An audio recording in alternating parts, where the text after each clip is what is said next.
Guys, this is the video to learn how to use ceiling and floor function. So for ceiling function, equal ceiling, double click on ceiling here.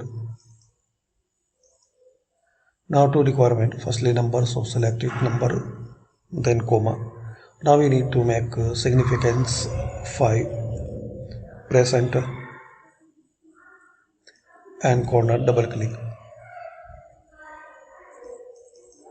or drag and drop. And for floor function equal floor, double click on it, same to requirement, select the number, comma and significance 5, press enter and double click in this corner. That's it. Thanks for watching.